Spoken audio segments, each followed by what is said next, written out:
La proportionnalité, les méthodes de résolution. 2. La règle de 3. La fameuse règle de 3. La règle de 3 se résume en 2 étapes successives. 1. On va faire une division pour passer à l'unité. 2. On va faire une multiplication pour résoudre le problème.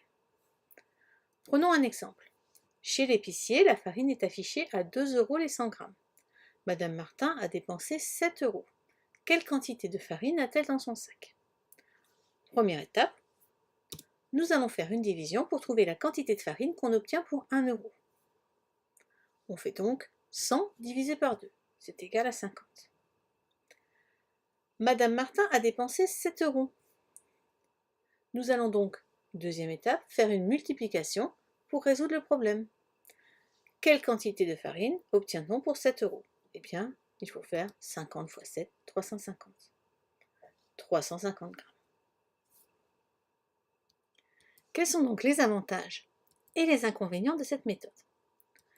L'avantage principal, c'est que ça fonctionne sur tous les problèmes.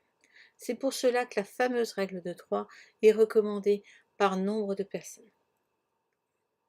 Autre avantage, elle s'applique simplement. Il suffit de se souvenir, 1 on divise, 2 on multiplie.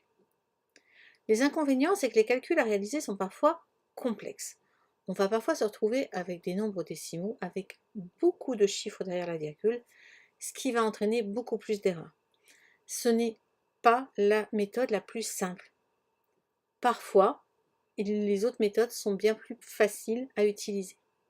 Mais encore une fois, elle va permettre de fonctionner à tous les coups.